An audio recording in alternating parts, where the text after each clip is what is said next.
We begin the Gemara today on Daf Pei Chesam at Beis, 2 lines from the bottom of the Yamud, Omar of Idi Barovin. The Gemara here brought a takana that was instituted in the city of Usha that a woman has in her possession nichsei melug. Those are properties that she brings into the marriage and she keeps it for herself, but she could only the actual guf of the property itself is hers. But during the time of the marriage, the husband is the one that eats the fruits and he's the one that has all the benefits of this property.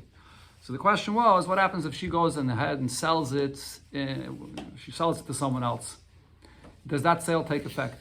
If she passes away afterwards, in the lifetime of the husband, what will happen with this property? Will that property now go to that buyer, or no? We say that the husband, usually the halacha is, after our wife passes away, the husband inherits all the properties of his wife. But over here, she sold it. So the Gemara explained before that really, al pi halacha, she should have the right to sell it. Because she owns the guf of the property, the husband only has the peiros. And the Gemara proved from a Mishnah that in such a kind of case, you have the ability to sell. However, in Usha, they instituted that nevertheless, she cannot sell it. And even after she sold it, if she passes away and the husband's still alive, the husband can go to the buyer and say, I'm sorry, I'm the first inheritor here. When I married this wife, this is part of the takana that it goes to me if she passes away, and the sale is null and void.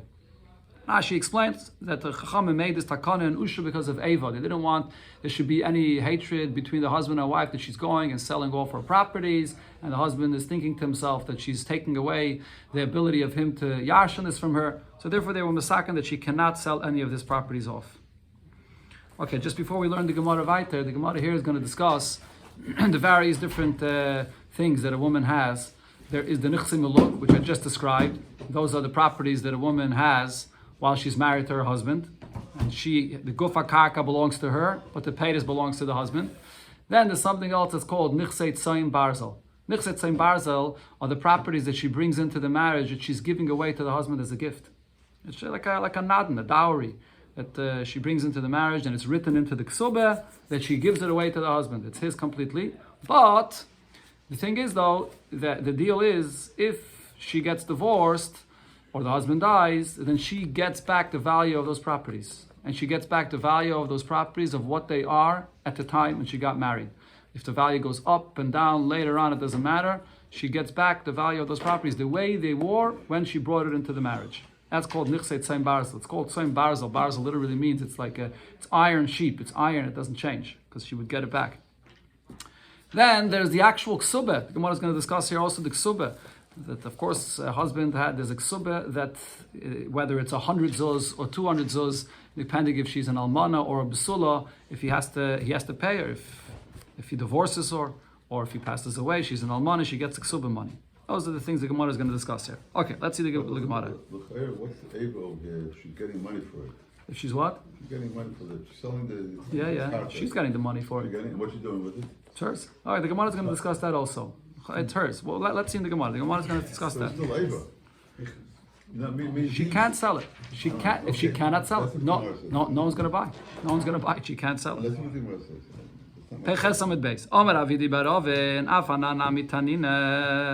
We learned this takana of Usha. We can prove it from a Mishnah or from a Braisa. The fact that she can't sell her properties of nichsei melug, we see this in a Braisa. The Braisa says the following story: if Adam come along and testify regarding a woman that she got divorced and she already got the payment of her ksubah money, and then what do we see? And meanwhile, she's actually still living with her husband, she's serving him, she's living regular with her husband, she never got divorced. And we find out that what these Eidim here said, that she got divorced and she already got her ksubah money paid, it's not true. Never happened. So now, what's the halacha by Eidim Zaymimim? We give them the punishment that they intended to have someone else be punished by. In this case, she wanted to basically have her lose her ksubah. They came to testify and say, you got your ksubah already. So they made her lose her ksubah. But the Brais here explains, we don't say because they wanted to make her lose her ksubah, they came to say that she got a ksubah, so now they instead should have to pay that whole value of the whole ksubah. They only have to pay a little part, a little percent of the ksubah. Why is this? So Rashi explains, because over here, if the case would have been that we actually have other Eidim that tell us that she taka got divorced, and now these Eidim Zayman come along and say that she got her ksuba money paid already, and then it turns out that they're lying, she never got a ksuba money paid, so then they intended to make her lose the ksuba money that she definitely should have gotten. But over here, though, there are no other Eidim saying that she got divorced. These Eidim themselves came and say she got divorced and she got a ksuba money, but she really never got divorced yet, b'chlal. And so, therefore, who says she would b'chlal get her ksuba money? When a woman has ksuba money that she could collect if she gets divorced, but it's a suffix. Maybe she will get the ksuba money, maybe she won't.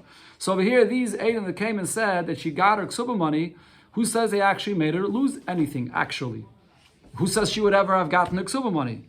But she does lose something by this Eidus here. She loses a certain percent. What is that percent that she loses? So the Brisa explains. What is that little percent of the ksuba that we say that these Eidim here wanted to make her lose? What we estimate is how much would a person be ready to buy off this woman the rights to collect her ksuba? A woman has a right to collect her ksuba from her husband if he dies or if he divorces her. How much would a person be ready to pay to get that right from her to be able to collect that ksuba? If she becomes widowed or divorced, then he's going to be able to get the ksuba. But if the husband, that is, if she will die, Yirashana Baila, then the husband is going to inherit the ksuba, and she's not going to get anything over here. Basically, how much would it, let's say the ksuba is worth $5,000 or $10,000. Say $10,000. I think that's more or less about what a ksuba is worth today. Regular ksuba, about $10,000. So if you would want to pay to get the rights from the isha to collect the ksuba, how much would it be worth?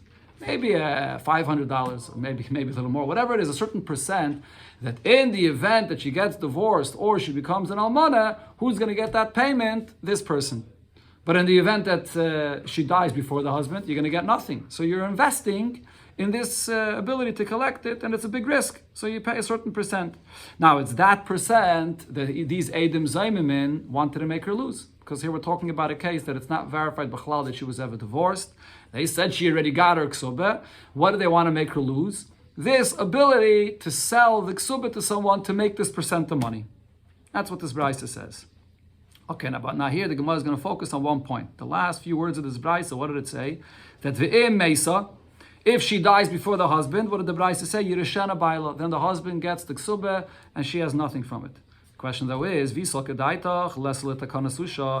to say the takana of usha regarding a woman that sells her ksuba does not exist, meaning she has the ability to sell a ksuba to someone. Amai yirashana baila. Why are we saying that if she dies, her husband gets the whole ksuba? Tizabing subasa legamri. Why wouldn't we say that she has the ability to sell her ksuba? So the Gemara's question over here is not regarding the payment of the 100 or 200 zuz that there is in a ksuba. Because if she dies before her husband, there is no such payment, b'chlal.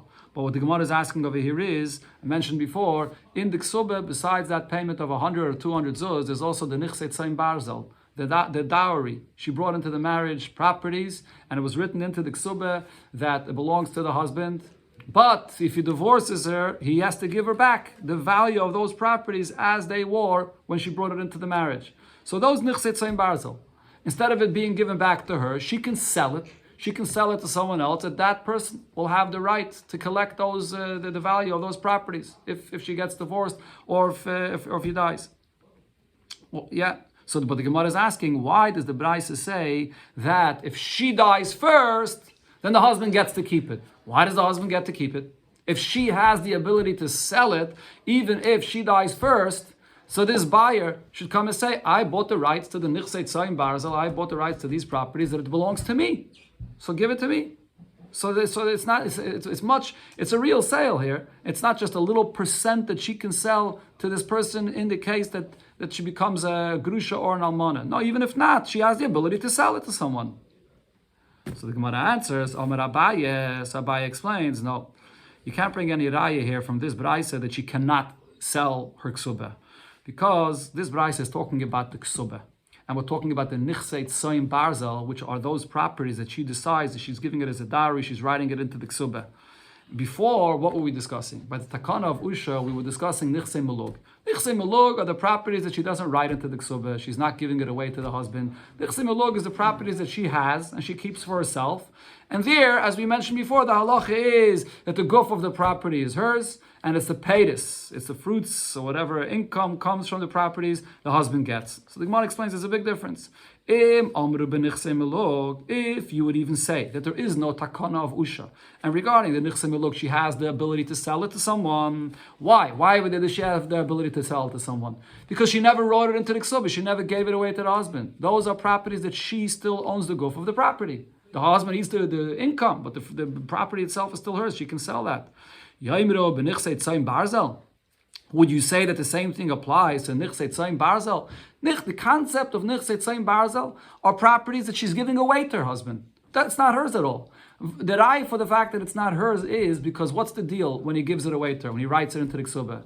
That if she gets divorced or she becomes a widow, then she gets back the value of those properties the way they were on the date of the marriage. Not the value that it has on the date of the divorce or the date that she became a widow. Why doesn't she get the value the way it is now? Why does she get only the value the way it was before? Because she gave it away. She gave it away completely to the husband. Later, there's a deal. She gets it back according to the value that it was on that original date when she got married. But really, she totally wrote it into the ksubah and gave it away to the husband. So therefore, why should she have the ability to sell this in the lifetime of the husband when it belongs to him? So since this Braisa is talking about nichse tzayim barzel, now we understand that she can't sell. But nichse melug, it still would be possible because the guf of the karka belongs to her. Maybe that she could sell. So therefore, there's no raya from here to this halacha regarding takana susha. We don't see that in this brayse. Omar Abaye, but now Abaye says about this teves hana, this halacha that we just said over here about teves hana, that regarding a ksubah, that the woman sells the ksubah. What is she selling here in the ksubah? She can't sell the actual ksubah itself, but she's selling the ksubah to someone to get the rights to collect that ksubah. That person is ready to pay a certain percent of what this ksubah, the value of the ksubah is, to have that right to collect it. So now when she gets paid this teves hana, so that's the question you brought up before. Who gets paid this teves hana? Now Abai says, since we brought it up here in this brayse, name about milsa. Let's say a certain halacha about this. Teves hana. So Abai says the halacha is as follows: if she's going to sell the rights to collect her ksubah, and so the person that's buying those rights is paying a certain percent, who gets it? Who gets that money? Leisha havya. She's the one that gets it. She keeps this money. Even though usually we know whatever a woman gets goes to her husband. Kol shekana isha kana baila. But over here, this money that she gets for selling her rights to collect the ksubah, she keeps that money. And he proves now where he sees this. If you're going to say if she sells her ksubah, then who's the one that gets that money? It goes to the husband. So then leimrulei edim, going back to the case before in the brayse, the edim zaymim that came and testified that she already collected her ksubah, and therefore they intended to take away her ability to sell these rights to collect the ksubah.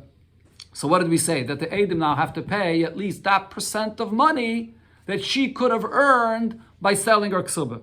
But no, why should the edim pay that? Law edim, that is, the edim should tell her to the woman, Mayav sedinach. What loss did we cause you by our false testimony? Even if you would sell your ksubah, who would get that money? You wouldn't get that money. It would go to your husband. So we didn't cause you any loss whatsoever. So why should we pay kashazamam that they get the punishment of the loss that they wanted to cause her? It's not a money that she gets anyways. So Elamai, what do you see from here? It must be that she did have that right. She had that right to sell the ksubah for a certain percent of money, for the value to be able to collect it, and therefore that's the loss that they caused her. And that's the kashazamam that they'll have to pay for what they want, the loss they wanted to cause her. What's the havana should go to the Baal? The ksubah belongs to her. She's selling off the... And a chanami, but any income that a woman makes, the Gemara has a svara to say that just like we see regarding nichse melug. Nichse melug are properties that she owns. But still the Torah says, or that the Kana of the Chachamim is, that the paytis the Baal eats. So maybe over here regarding this income as well, so it's income that the actual income is hers, and what should we do? We should force her to take that income, buy a property, the property itself will still be hers, and the paytis of it should go to the husband. With the svara of the Gemara is that the paytis should go to the husband, as we'll see over here. So the Gemara says that no, that it's that you see over here that she keeps the entire money for herself. But Rav Shalman answers, no, there's no raya from this brayse to this point. Why not? Even if you would say that the money that she gets for selling the rights of her ksubah goes to the husband, not to her, but nevertheless, that's still a loss for her. And therefore, the Edom do have to pay the kashazama, the loss of this income that they wanted to cause her. Why? Because even if the money's not going to her, who's it going to? It's going to her husband. But they're living together in the same house. So if the husband would get this income that she brought in from this selling of this rights to this ksubah, so it's revach beisa. She would gain from it as well. There's more parnasa, there's more money in the house. So therefore, that is considered to be a loss to her, even though the money goes to her husband. But the Gemara says about this, Amar Rava said, Hilchah said, the actual halacha is, Toivas hana leisha. This little percent that she could make by selling the rights of collecting her ksubah, she gets that money totally, the husband doesn't get anything. Ve'ein abal oichel peiris. And the husband doesn't even get any peiris. This is like the way I described it before. Usually you say that if a woman brings in money into the marriage, the husband has to get the peiris of whatever possessions she has. If it's money, so what do? You have to buy a property from it, and the husband then gets the income, even if the actual property is hers. Here, this income of selling the percent of the ksubah that she sold, that the husband, you don't have to buy a property, the husband doesn't get any income of this. My time, why not? Peire tekina le'rabbanan. The Chachamim instituted that a husband gets the fruits, the income of properties that she has. Peire de peire lo tekina le'rabbanan. However, fruits of the fruits, Chachamim did not institute that the husband should get. The expression of the Gemara, peire de peire, the Rishonim say, is not exactly accurate. We're not talking over here about fruits of fruits, because the truth is that even the fruits of fruits, the husband still does get. If let's say she owns a property, and then there's fruits, and then there's other fruits that come from those fruits, the husband still gets the peiris. But what the Gemara means over here to say, according to Taisus' pshat, what the Gemara means to say is that over here, this is an income that is coming by her selling this taivas hana to someone else. It's not an income that she brought into the marriage, but it's an income that she made by taking this ksubah money and selling the rights for this collection. This kind of income is not a direct, her possessions that she originally brought into the marriage. This kind of income, the husband, Chachamim were not misaken that the husband eats any income, gets any fruits from this. That's what the Gemara means according to Taisus. So the pshat in Rishonim, that's Taisus' pshat. Now the Gemara goes back to the takana of Usha that we mentioned again, that a wife does not have the rights, the ability to sell her nichse milug. Even though the guf of the karka belongs to her, in the Usha they were masakin, she can't sell it. Now finally the Gemara comes back. The whole reason this is all brought up here is in connection to what it said in our Mishnah. So the Gemara here is going to show the proof that there could be for this from our Mishnah. When they came from Rav, Amri, they said, Tanina, we have over here a source in our Mishnah, l'takana susha, for this takana of Usha that a woman can't sell her nichse milug. What did the Mishnah say? Ha'eved v'ha'isha pigiyasan ra. If you encounter a slave, a kanani or a isha, in a case of an injury, so then it's all going to be negative for you. Why? Because achayv behen chayiv. If you injured them, you have to pay them for the injury, whatever payments there are. But if they injure someone else, beturin, they don't have to pay. Say the Gemara is going to focus on the Isha. Isha does not have to pay. Now, why doesn't she have to pay? The simple understanding of this is because whatever she has belongs to her husband. She has no money to pay, so she doesn't pay. Now, the thing is, if you're going to say that the takana of Usha does not exist, so then she has something that she can sell and make income and pay for the injury that she caused someone. Tezabin nichse milug, let her sell properties that are the nichse milug. She owns the guf of the property, even though the husband gets to pay this. And v'titanle, and then that income she can go and pay for the injury that she caused. Why are we saying that a woman doesn't have what to pay? Elamai, the Gemara wants to prove, so we see from here that the nichse milug she can't sell. There's a takana susha that she's not able to sell it, and therefore the Mishnah is saying that she has nothing to pay. The Gemara asks on this, according to your reasoning, you're proving this here from this Mishnah. Even if it's true that the takana of Usha applies, and she's not able to sell these properties completely, but nevertheless, But still, why doesn't she have the ability to sell the nichsim ulug for toivus hana? And that toivus hana, she should be able to pay to this person. Right? So just the toivus hana, meaning in a case that the husband will die before her, and then she's going to get back those nichsim ulug. Right? Just like we said before regarding the ksubah, that when she sells the rights to collect the ksubah, so the buyer is taking a risk. He's investing in this, that he might be able to collect this ksubah if the husband dies first or the husband divorces her. Over here as well, regarding the nichsim ulug, even if you're going to say that if she dies first, then takanas usha is that the husband inherits this and the sale is null and void. But what happens if he dies first and now she gets back her nichsim ulug? So if she sold this nichsim ulug to someone, that buyer actually gets it. So why shouldn't we say that she at least could make a certain percent on this property to sell it, and with that she should pay for the injury that she caused? Ella, what are you going to have to answer? That the Mishnah here that says that she's potter to pay is because the less law. She doesn't own any properties. So that's what the Mishnah is. She has nothing to sell. So Hanami, even if you're going to say that there is no takana of Usha and she would be able to sell her property, and even if she dies first, the buyer will get it. But the less law, the case of our Mishnah is that she doesn't have any property to sell, so therefore she doesn't have to pay. That's what the Mishnah is talking about. So there's no raya from our Mishnah regarding this takana of Usha. But now the Gemara asks that still every woman, even if she doesn't own anything, even if she doesn't own any property, but there's the ksubah itself though. There's the ksubah itself that is owed to her in the event that she gets divorced or she becomes an almana. Frag the Gemara, why a woman that injured someone, why are you saying she has nothing to pay? V'tizabing subasa v'toivus hana. Let her sell, like we said before, even just take the ksubah itself, the actual payment of the ksubah itself, which is either 100 or 200 zuz, and she can sell the rights to collect that ksubah for a certain percent of money. And that percent, that money that she gets, she should be able to pay this person that she injured. Why can't she sell that? Answers the Gemara, Hamani Rab Meiri. Our Mishnah follows the opinion of Rab Meir. The Omar Rab Meir says, a person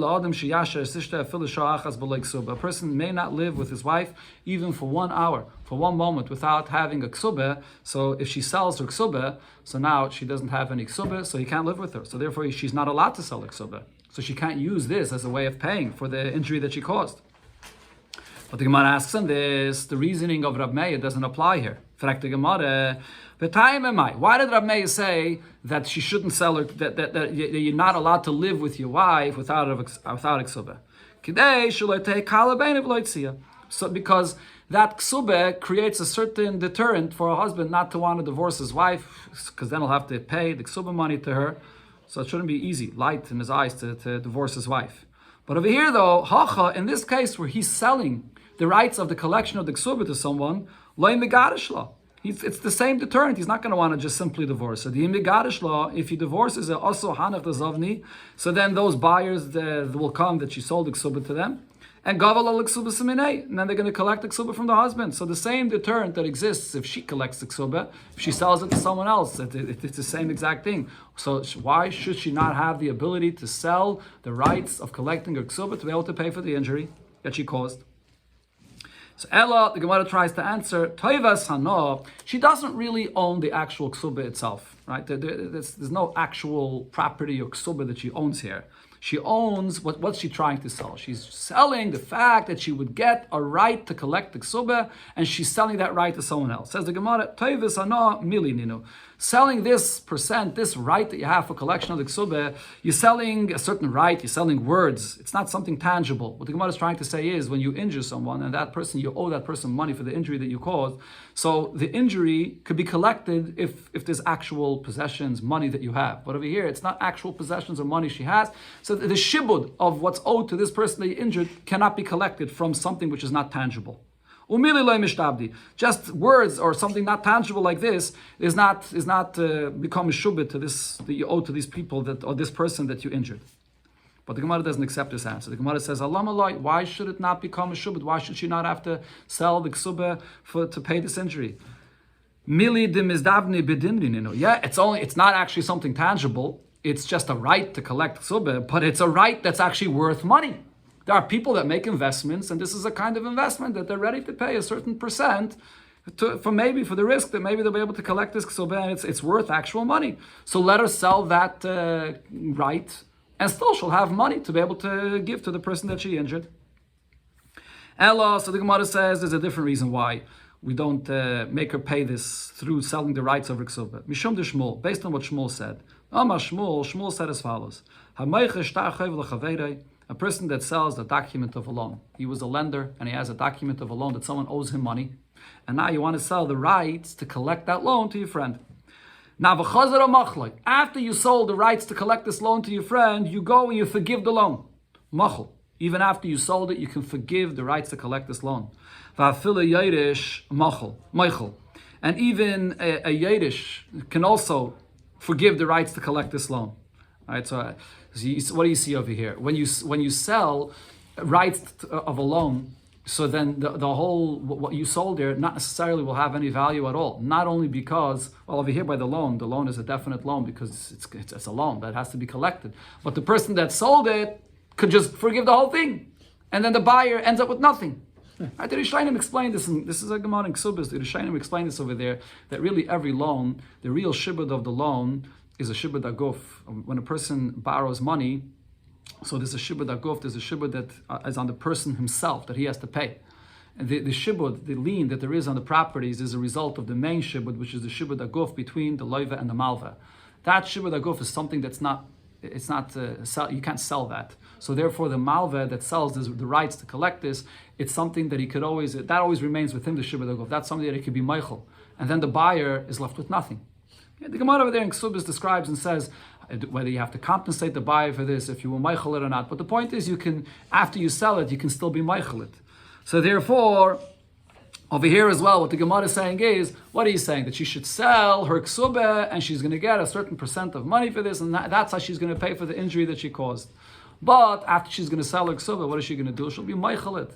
She didn't want to sell the ksubah. She doesn't want to pay for this injury. So you'll make her sell the ksubah to pay for it, and then she'll be meichel the payment of the ksubah, and the buyer is left with nothing. So therefore, we don't do this. But the Gemara asks on this, but still, why not? Omri, they still asked on this, Zvune Zavin, let her sell the rights of her ksubah, and she makes money off of this, a certain percent of the ksubah.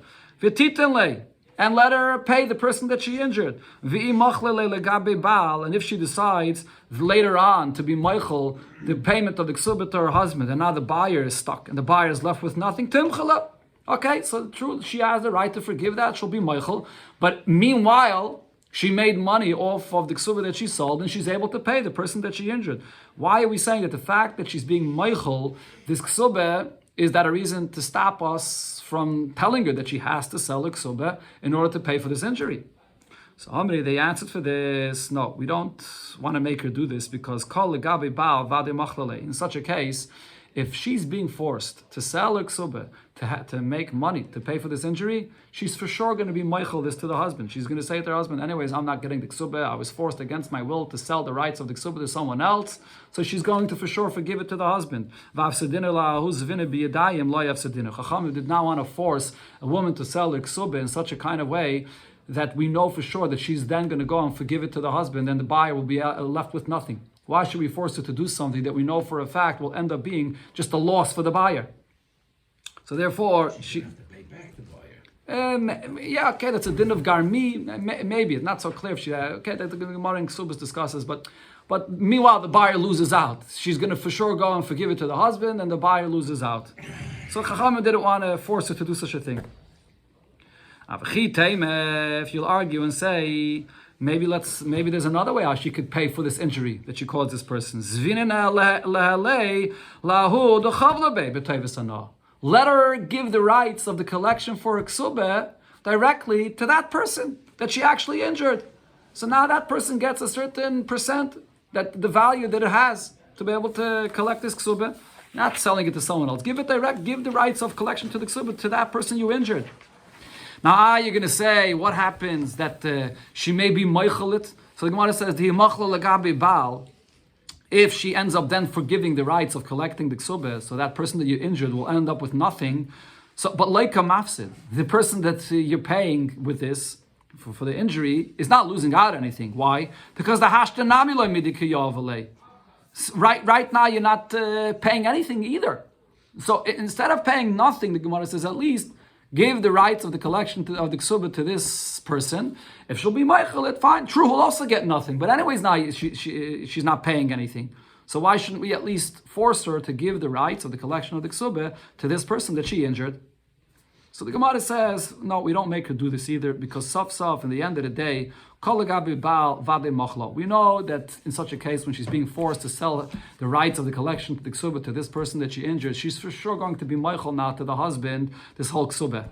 And therefore, we're going to make a whole din Torah, and we're going to force her to pay, and she has nothing to pay. What are we going to do? We're going to tell her, pay the rights of the ksuba to this person. And then she's anyways Michael. So the whole din Torah, the whole payment that you made a whole din Torah about, the person that she injured is gaining nothing. So there's no point to this. She should pay if the husband dies or she gets divorced. That the Mishnah said, and the Chanami, that the Mishnah before said. If the husband dies or she gets divorced, then she has to pay. The Gemara here is asking though before. Why shouldn't she have to pay now? Okay, so now based on all this, the Gemara now has a question from another Braisa here. This Braisa talks about a case where she actually injured her own husband. So over here the question is that she has to pay him. Elo, the Tanya, but now based on all this is that it says in the Braisa, V'chein hi shechav lo bebayla. If she injured her husband, lo yifsida ksubasa. She doesn't lose the ksuba. She doesn't have to now forgive her husband. Maybe she should have to pay her husband. How? By forgiving the obligation that he has to collect her ksuba. So she should have to forgive to her husband that rights of the ksuba because she injured him. That would be a payment to the husband. So the Braisa says, no, lo yifsida ksubasa. She does not lose the ksuba. She does not have to give that to the husband. But the question is, why not? Let her sell or give the husband the ksubah with the percent of what value she has in her ksubah. Even now, when she's still married, she still has, as we said before, a certain value, a certain percent of the ksubah, and that payment should go to the husband for this injury that she caused him. The machla, now are you going to say that she'll be meichel this? The machla legabi baal lekepseide. If she's being meichel this to the husband, there's no pseide. We're not talking about a different person that she's selling it to. It would be a loss if she's meichel it to the husband. Over here we're talking about that she's giving it to the husband himself. So even if she's being meichel it, there's no loss over here in this. She's telling the husband that you're not going to have to pay me the ksubah. Even in the event if there would be a divorce or if you die before me, you don't have to give me the ksubah. So that's a certain value that she has over here in this that she could give away to the husband. So why should she not have to forfeit her ksubah if she injured her husband? Says the Gemara, over here we could definitely apply what Rav Meir said, that a husband, a wife and husband can't live together without a ksubah. The Omar, he said, you can't live with your husband without a ksubah. So over here, because she injured him, and she's giving him the ksubah, saying that you don't have to pay me the ksubah, so now the husband has no deterrent to not divorce it. She's living without a ksubah. But the Gemara asks on this is not a good reason either here. What's the reason why you're saying that you're not allowed to live with your wife without a ksubah? In order that it shouldn't be easy for him to just divorce his wife, it serves as a deterrent that you have to pay all this money. Okay, so the Gemara here is not going to explain, but let's think about this. Over here, this woman injured the husband anyways. What happens if he actually ends up divorcing her? Is he going to have to pay the ksubah? Whatever ksubah he pays her, she's going to have to pay it right back to him for the injury that she caused him. So anyways, over here, this money, the husband doesn't have to end up paying to her. So the Gemara explains, Hacha, megarish law. Over here, if he divorces her, and if she actually sold the ksubah to him, or she was meichel, she gave him the ksubah for the payment of the injury, so he already collected the ksubah from her because of the injury, and therefore he doesn't have to pay for the injury. So you're telling me that it's going to be easy for the husband to divorce her. Again, the gavile chavala mina. So he already got this ksubah from her for this payment for the injury. But if so, hashtanami. Now as well, even if she's not giving him the ksubah money, the percent of this ksubah money for the payment of the injury, the same thing the same thing will apply. Because what's going to happen? Megarish law, he divorces her, and then even if he's paying her the ksubah, she's going to have to give him right back that money of the ksubah because of the injury. Basically, what the Gemara is saying is, if you're talking about a situation where a wife injured a husband, and it's the value of this ksuba here. So the whole deterrent that there is in the payment of a ksuba for a husband not to divorce the wife doesn't exist anymore. Because even if he's going to divorce her and she'll be collecting the ksuba from him, she'll have to give it right back to him because of the payment of the injury. So that deterrent anyways doesn't exist over here. So she might as well pay it now before, she might as well give that percent of what the ksuba is to be meichlet and give it to the husband. And says the Gemara, no, what this Braisa is speaking about is kagoin de nofish ksubasa. Over here, the case is that the value of the ksuba is much more than the value of what the injury is. The mishumahu porte lemafsetuve. So this still serves as a deterrent. Over here, what Rav Meir said does apply. We're not going to say that you should be meichel the ksuba and pay him that percent of the value of the ksuba for this injury, because no, we still want the ksuba to be in place. Because let's say the ksuba is worth $10,000, and the injury was just $100. So it still serves as a very big deterrent for the husband not to divorce his wife. Because even though if he divorces her, she's going to have to give him back the money for the injury. But what is she going to have to give him back? Just very little money, a few $100, let's say. But the ksuba itself is worth much more. So it still serves as a deterrent not to divorce the wife. So therefore, we don't make her sell the ksuba, be meichel the ksuba to him for the injury when she's still married to him. Huh? Part of the ksuba, the amount of the hezek. Oh, 1 second. Let's see what the Gemara says here. The Gemara is going to ask this. So now, the way the Gemara understands this case over here is, what are we talking about over here? What does it mean that the injury is much less than the ksuba itself? There is the set amount of what a ksuba is. Every ksuba is either 100 or 200 zuz. If it's an almana or a psula, ksuba has a set amount. But right now, the way the Gemara understood this is that besides the actual set amount of the ksuba, a husband, this taisvis ksuba, a husband adds additional money that he says that he would pay her, let's say another few $1,000s, that he added much more. And her injury is equivalent to the payment of the injury that she has to pay the husband, is equivalent to the actual ksuba itself. But then there's a bigger amount of the ksuba that the husband added over here to this ksuba. So the Gemara asks, if so, the nefishe ksubasa. If what you're trying to say over here is that the case over here is that there's the basic ksuba, the set amount minatayre, or even midrabanan, but the Gemara calls it da'iraisa, the basic amount of the ksuba. And then her ksuba is worth much more because the husband added much more. So if so, we should still say as follows: Noikma aksuba da'iraisa. Let her keep the ksuba minatayre. That ksuba has to always stay in place. We can't touch that. That Rav Meir said you can't touch that amount of the ksuba because that always has to be there to serve as a deterrent that he shouldn't want to divorce her. But all the additional amount of the ksuba that the husband added, that she should be meichel to him, and that amount of whatever value that she has in it now, even before he divorces her, that tevis anah, that percent, that's something that she's able to give to the husband. So if the case over here is that we're talking over here about a ksuba that has much more than the basic ksuba, so then she still has what to pay. Even when she's married to him, she could pay the husband for this injury. The basic ksuba leave in place, and whatever additional amounts of the ksuba is, that tevis anah she has in it, she should be able to give it to the husband. V'idoch, the other amount, the additional amount, tizabde nehalei b'chabale, she's able to sell that to her husband, and that's the tevis anah that she can pay her husband. And says the Gemara, no, that's not what we meant to explain before. In the Pshat of the Braisa here, we're not talking about a ksuba where the husband is giving her additional money more than the basic amount of the ksuba. Kagai, in the case of here is the loy nefishe ksubasa miksuba deraisa. She doesn't have a ksuba that's any more than the basic ksuba minatayra. Now, what did we mean before when we said that the injury is less than the ksuba? What we meant to say is the hava chabale arba zuzi. The value of the injury that she caused her husband is very small. It's just 4 zuzim. And how much is the ksuba? The ksuba is 200 zuz. The mishom arba zuzi, just because of these 4 zuzim that she owes him for the injury, lemafsid esrim v'chamisha. He wouldn't be ready to lose the value of what the ksuba itself is. How much is the ksuba? A ksuba is 25 sla'im. 25 sla'im is 200 zuz. Or actually 25 sla'im is 100 zuz. The Gemara chooses the example of the small ksuba, which is 100 zuz. But there is a ksuba which is 200 zuz, which is more. The point the Gemara is saying is, we're going back to the previous answer. That over here, she can't give him the ksuba because if she's going to sell him the tevis anah of the collection of the ksuba, there's no deterrent for him to divorce his wife.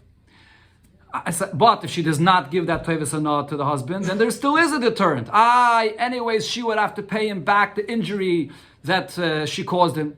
So she's going to collect the ksuba, she immediately has to give it back. No, the answer is the payment for the injury is very small. It's 4 zuz out of 200 zuz. It's just a small payment of the injury. So therefore, it still serves as a deterrent that if the husband divorces her, he's going to have to pay the whole ksuba. She'll give him back a few dollars of it, but it still serves as a deterrent. So therefore, we can't make her sell the ksuba to the husband while she's married to him, because then there'll be no deterrent at all. There'll be no ksuba here left at all, and he'll divorce her. Only Abba Zuzah. Huh? Only Abba Zuzah. What do you mean only Arba Zuzi? The Toives Hana of the Ksubah is going to be those Arba Zuzi. How much is the whole Toives Hana of the Ksubah worth? Right now, when she's married, this Ksubah, which is worth 200 zuz, the percent that she has in it right now, before she actually collects it, is a Toives Hana, which could be worth that Arba Zuzi. And she gives up that right to collect it, and then all she has to give the husband is this Arba Zuzi, now she's left with nothing. Right? So we can't take away the ksuba from her. Okay, let's do one more piece over here. Ella frekta Gemara hadetanya.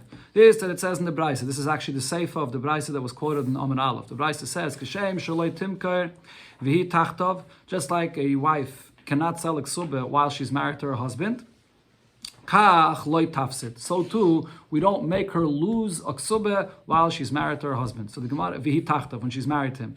The Gemara now understands that what this Brisa is talking about is, just like we said, a wife should not be selling her ksuba. She can't sell a ksuba because you can't live with your husband without a ksuba. So too, if she injured someone, she's not going to have to lose the rights of the ksuba. We're not going to make her sell the ksuba in order to, or if she injured her husband, let's say. Now, going back to the case that we spoke about before, if she injured her husband himself, we're not going to make her sell the rights of the collection of the ksuba to her husband, and that tevis hana will be a payment for this injury. That's what the Brisa is saying. That's how the Gemara understands right now. But the question that the Gemara has is, now based on what we said before, that's not necessarily the case. Sometimes she will have to lose her ksuba. V'hazimnin mishkach, there could be a case where it should happen, mishkach la, that the mafsida, that she should lose her ksuba if she injured her husband. V'heichi dami, and what would be that case, based on what we said before, kagayin denefisha ksubasa miksuba dairaisa. If the ksuba has in it not just the basic amount of the ksuba, but there's additional money that the husband promised her, so for that additional money, she could sell the percent that she has in the value of collecting those additional amounts, and that's what she should be losing out of her ksuba to have to pay the husband if she injured him. So the ksuba deiraisa that she can't sell, that she can't give up, she doesn't, because the ksuba deiraisa always has to be there for her to be able to live with her husband, like Rav Meir said, as the deterrent, not to divorce the wife. But in a case, like the Gemara already said before, if there's an additional amount to this ksuba, that she should be able to sell the value of it, the value of the collection from it, for whatever percent that's worth, and that she should be able to lose even when she's married to her husband. Why is this Brisa saying that she does not lose the ksuba at all if she injured him? And says the Gemara, Omar Rava, so Rava says, you misunderstood completely what the seifa of this Brisa is talking about. It's not talking about this case. Seifa asal l'ksubas benin dichrin. The seifa of this Brisa is talking about a completely different subject, which is called ksubas benin dichrin. What's the halacha of ksubas benin dichrin? So Bekitzer, Rashi brings what it says in ksubas. Ksubas benin dichrin means if a person is married to 2 wives, and each one has their children from this man. So what happens if the mothers of these children die first? So they never end up collecting their ksuba. So if that's the case, then you would think when the father passes away, what happens? Now the children inherit from the father all equally. They're all his children, they're all inherit equally.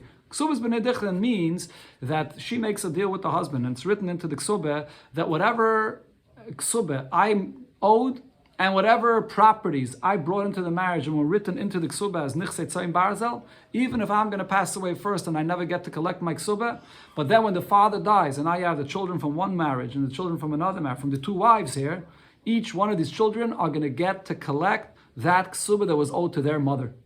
And then after each one of the children collect the ksuba that was owed to their mother, then they could inherit the father equally. But each one gets that right to the ksuba that the mother should have gotten. That's the concept of ksubas b'nei dichrin.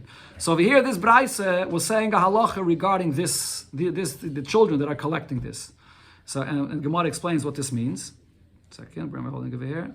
V'hachi ketani. This is what the Brisa was saying. Kishem shah mecheres ksubasa la'acherim.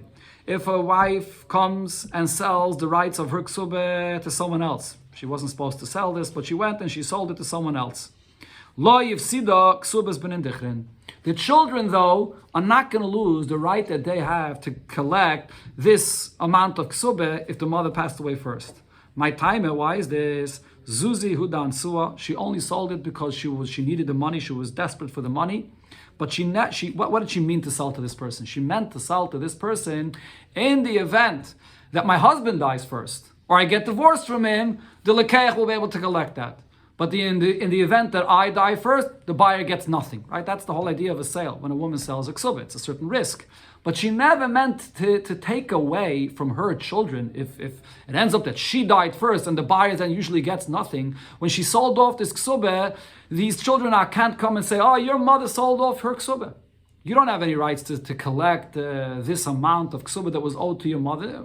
Your mother sold that off. No, that sale does not mean that she meant to take away that rights from her children. That's if she sold it to someone else. The same as if she sold her ksubah to her husband herself. She sold the rights of the ksubah to the husband herself.